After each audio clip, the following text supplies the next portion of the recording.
David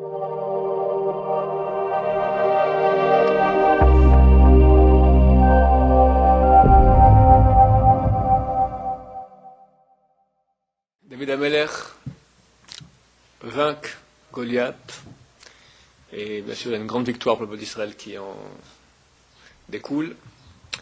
Et lorsque les Juifs reviennent du combat, alors les femmes sortent avec des tambourins, se mettent à chanter. Elles chantent « Shaoul ba'alafav ve David be'rivevotav ». Shaoul avec ses milliers, les milliers de morts qu'a fait Shaoul, et David avec ses dizaines de milliers. Shaoul entend ça, et il dit quoi? À David, à moi on me donne des milliers, à David des dizaines de milliers. Rentre la maladie numéro 1 de l'histoire, la jalousie. Pourquoi lui oui, moi pas? Et dès ce jour, Shaoul, qui est un tzaddik, lorsque le jour avant sa mort, Shaoul pour finir va être tué, lui et ses enfants, dans une bataille avec les Philistins. Le jour avant sa mort, il sait qu'il doit partir au combat, il a très peur, alors il va chez une femme qui est un médium et fait remonter l'âme de Shmuel Hanavi. Il se cache, parce que le roi a puni de mort tous les médiums. Il dit interdit de faire du médium, de parler avec les morts. Donc tous les médiums se cachaient. Et lui, quand il a besoin, alors il s'est caché en incognito et fait monter le médium. Il fait monter Shmuel pour savoir qu'est-ce qui se passe demain. La femme, quand elle voit Shmuel monter, elle hurle. Elle dit « Tu es le roi !» Comment ça se fait? Elle ne peut pas savoir qui est le roi. Elle dit « Parce que tous les hommes, quand ils montent, quand je fais remonter d'en bas, du monde des morts, ils montent avec leurs pieds en premier. Que pour les rois, ils montent avec la tête en premier. Et là, Shmuel est monté avec la tête en premier. Donc j'ai compris que tu es le roi. Alors, je te ferai rien du tout, mais dis-moi qu'est-ce qu'il dit. Shmuel est furieux. Comment tu me fais monter maintenant d'où je suis, de ma place dans le monde des morts, dans le paradis. Shmuel a eu très peur qu'on l'amenait pour le jugement dernier. Alors il a pris avec lui Moshe Rabbeinu, que Moshe puisse témoigner que Shmuel a vraiment fait tout à droit comme il fallait. Tellement il avait peur, tellement nous devons avoir peur du jugement.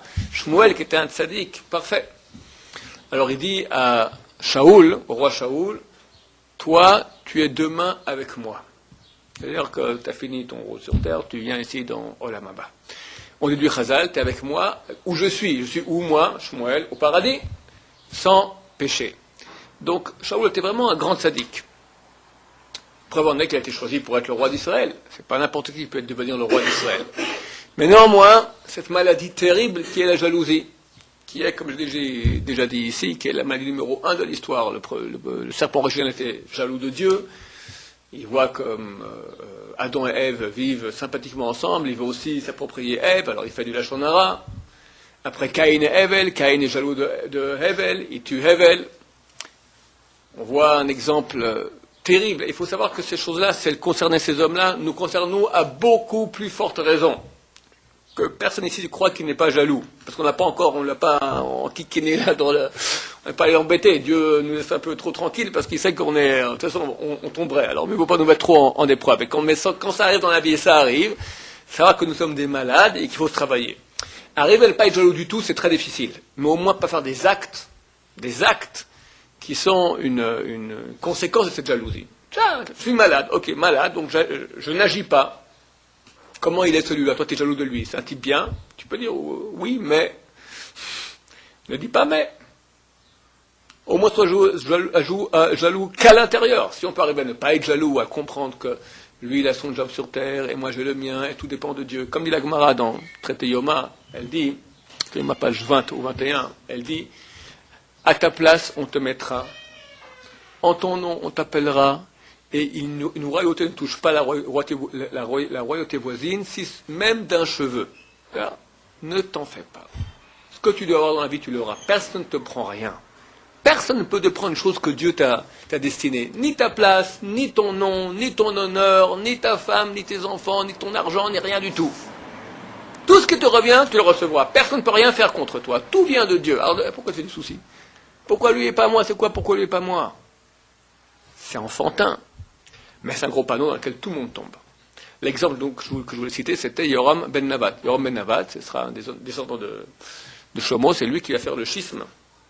Le schisme qui va aller créer un nouveau royaume. Le royaume d'Israël, il y aura le royaume de Juda ici avec le temple, il va créer un autre temple, il va mettre là-bas de la Vodazara, de l'idolâtrie, et c'était un grand sage d'Israël, Yerovam ben Navat. Et Chazal nous dit que Dieu lui a dit, fais tchouva, rétracte-toi, reviens à la bonne voie. Et moi, Dieu, et toi, Yerovam ben Navat, et Ben Ishaï, le fils de Ishaï, donc le roi David, on se promènera ensemble dans le paradis. Yerovam ben Navat pose la question, qui sera en premier? Qui sera en premier?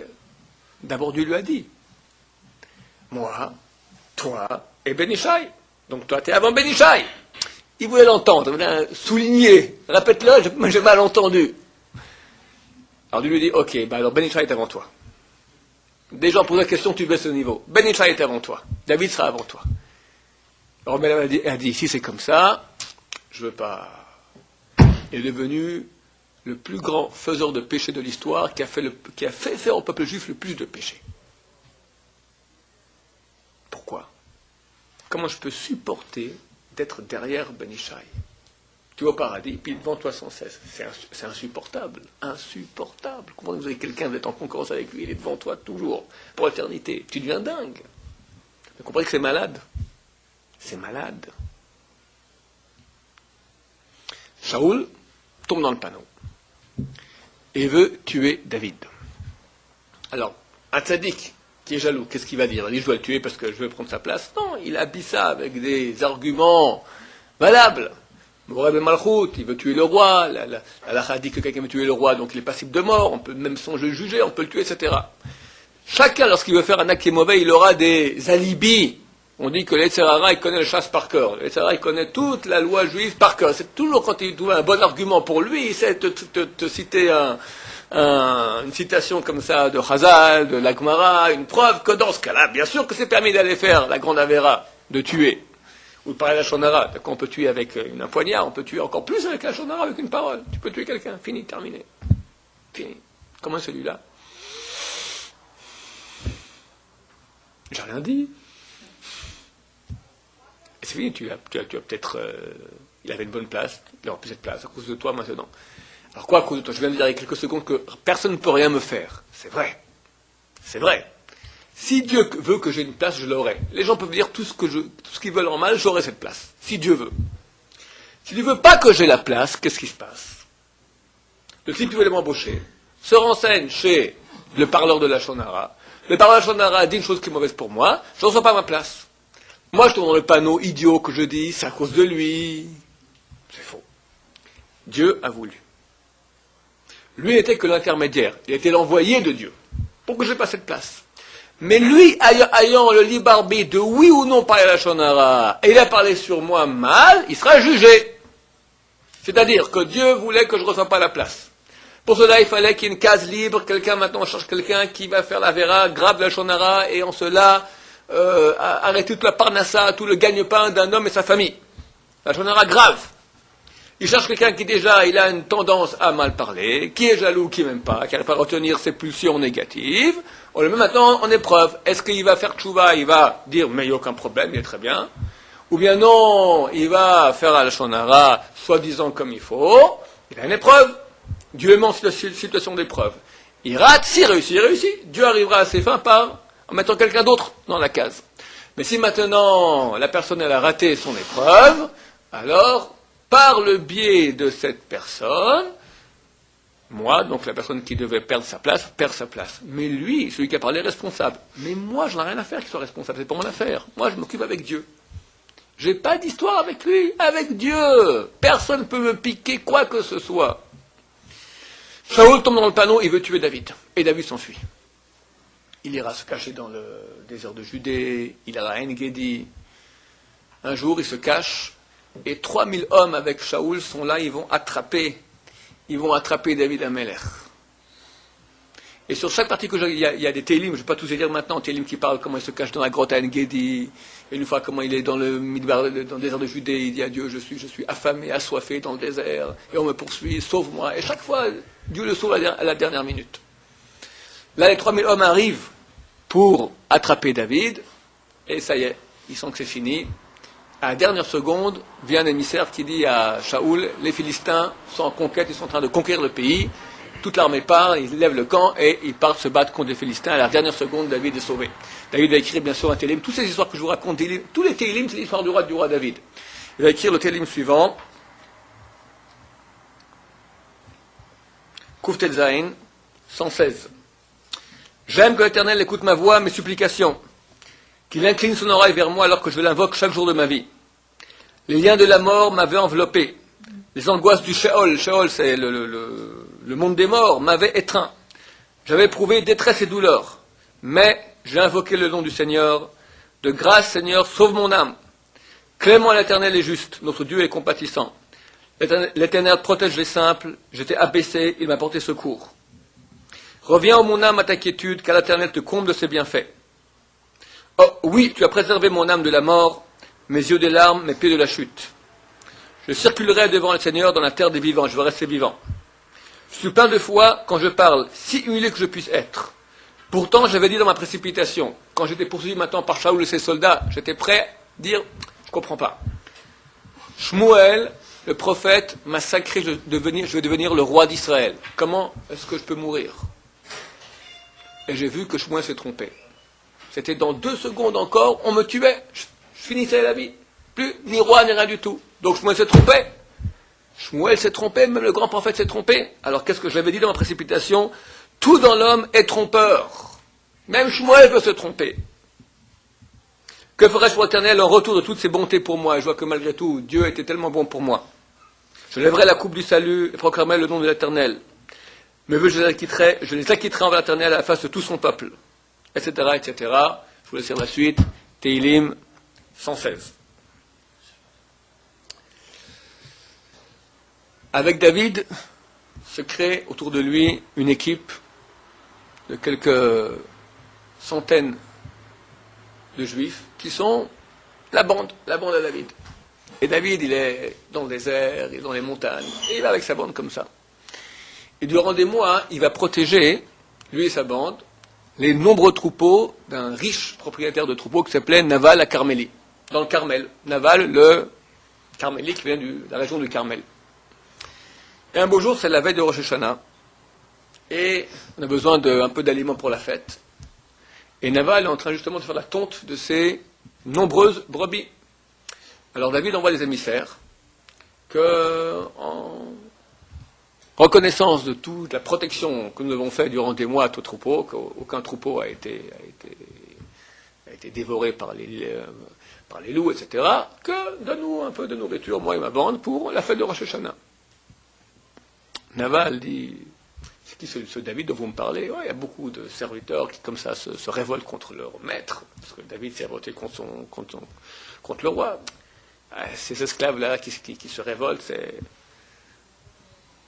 Khatsouf, insolent. Il ne donne rien du tout. Les émissaires reviennent vers David lui disant, il nous a traité d'insolent. Comme ça? Ok. Je jure qu'avant la nuit, il fait partie du monde des morts.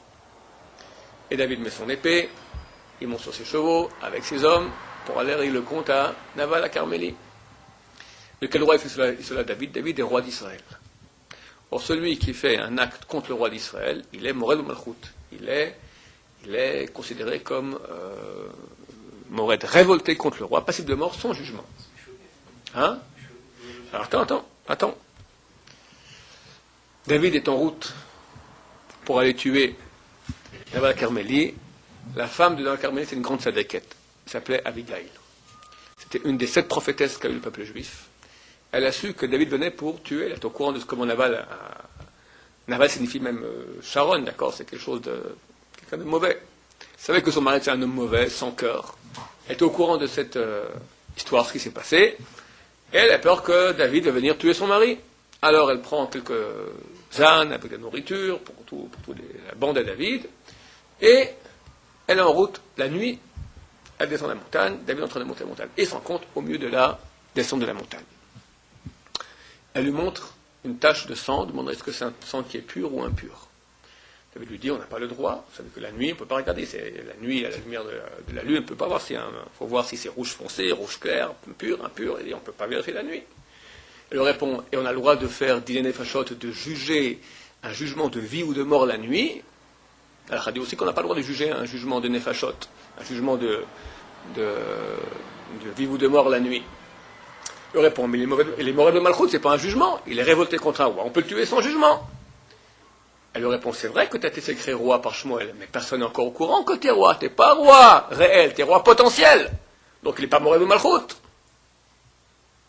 Et il discute comme ça. Elle le bénit, elle lui dit, et quand je serai veuve, alors souviens-toi de moi, je veux être ta femme. Chazal disent, comme une oie qui, elle baisse comme ça le cou, mais elle monte un peu comme ça vers la fin.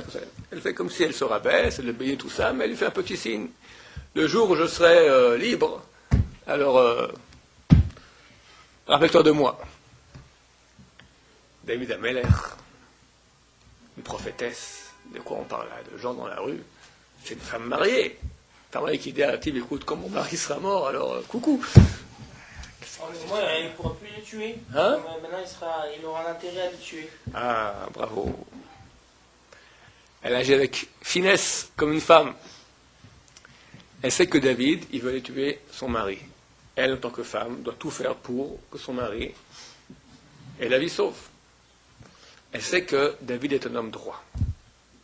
Or, la Torah dit, « Ashochad yaver ene chachamim ». Le shochad, le pot de vin, aveugle les sages. Si maintenant, David est désintéressé, cet homme-là, il mérite la mort, on va le tuer, je suis clean par rapport à Dieu. Mais si maintenant, oulala, on me dit que si je le tue, alors il y a, puis elle était pas mal, Abigail, alors elle va être ma femme, aïe aïe aïe.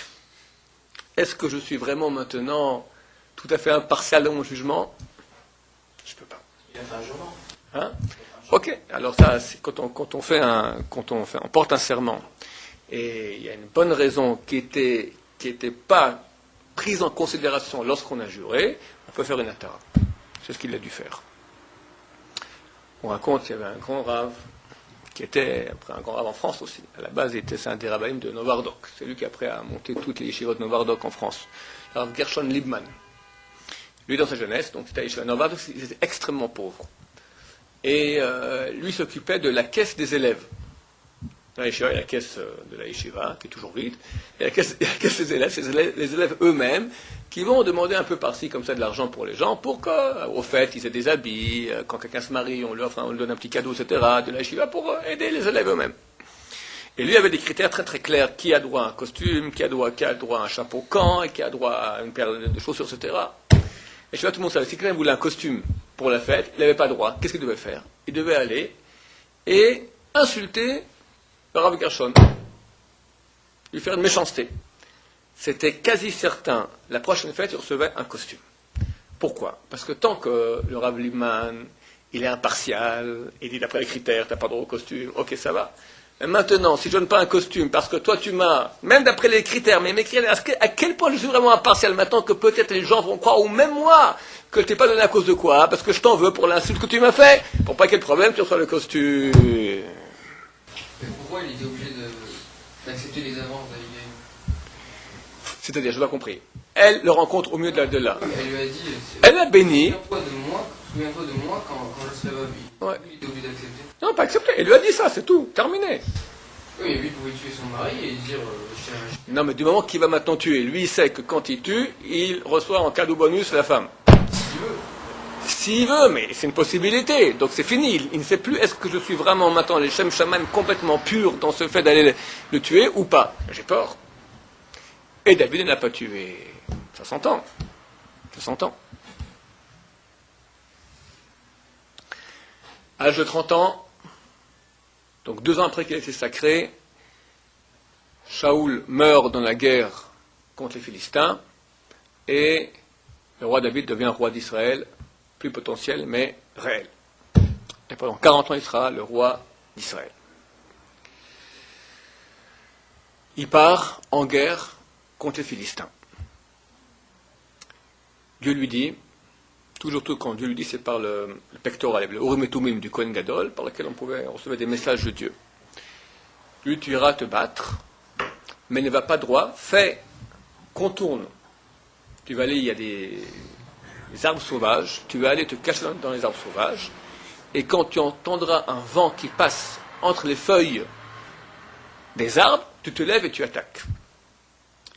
Et ces hommes vont en rampant comme ça, sous les arbres sauvages, et les Philistins s'approchent, commencent, sont plus qu'à 2 mètres de David et ses hommes. Les hommes disent à David, si nous on ne se fait pas maintenant, ils vont nous tuer. On va se faire attraper, on va se faire tuer. Et il répond, David, je préfère me faire tuer par les Philistins et mourir tzaddik que d'enfreindre la parole de Dieu. Dieu a dit, lorsqu'on entendra le vent dans les feuilles des arbustes. On n'entend rien du tout, on reste couché. En cela, David a réparé quoi? Il a eu la même épreuve qu'a eu Shaoul. Shaoul, le prophète Shmuel lui a dit, attends 7 jours pour amener l'Holocauste, quand tu pars en guerre contre des Philistins. Shaoul attend 1, 2, 3, 4, 5, 6, 7 jours. Il voit que les soldats commencent à faire pression, comme maintenant sur David. On ne peut pas, il faut partir en guerre, les Philistins sont ici, qu'est-ce qu'on fait? Et Shaoul a cédé au peuple. Il a amené l'Holocauste, sacrifié l'Holocauste, sans que Shmuel soit là. À cause de cela, Shmuel lui a dit, terminé, tu n'as pas été d'après le désir de Dieu, Dieu va retirer la royauté, la donner à quelqu'un qui ira d'après son désir. David, la même épreuve, réussit. Il ne va pas être vaincu par la pression de la population. Un roi doit être un roi, pas comme aujourd'hui, ce que le peuple veut, alors on suit. D'accord? Un roi, c'est un roi. En cela, il a réussi. Et tout à coup, le vent se met à passer dans les feuilles des arbustes, et tous les soldats du roi David se lèvent, et ce sera une grande victoire du peuple juif contre les Philistins. Le roi David est dans son palais et décide de construire le temple. Il appelle Nathan le prophète, lui dit, comment se fait que moi je suis dans un palais et l'arche sainte dans laquelle il y a les tables de la loi, dans une tente, c'est pas suffisamment honorifique. Nathan lui dit, c'est bon, tu peux y aller, vas-y. Pendant la nuit, Dieu se dévoile au prophète Nathan, lui dit, non, je veux pas que ce soit David. David a versé du sang, d'après mes ordres, mais néanmoins c'est un guerrier, ce ne sera pas lui qui pourra construire le temple, ce sera son fils Shlomo. Va vite lui dire à David, parce que David, quand il a une mitzvah en tête, c'est illico and presto. Nathan vient en pleine nuit, chez David lui dit, stop, tu ne pourras pas construire le temple. La chose se fait savoir que David aurait dû construire le temple, mais était empêché. Les ennemis de David se lèvent. C'est qui les ennemis de David? Il y en a beaucoup. Ceux qui sont des partisans de Shaoul, des jaloux, ça ne manque pas. Tout est libre, raconte toutes les histoires des ennemis de David. Se lèvent, disent, ils vont faire une manif en bas de la maison de David. Jusqu'à quand, David, tu vas vivre? C'est pas qu'on est contre le fait que tu vives. Oui, vive très longtemps.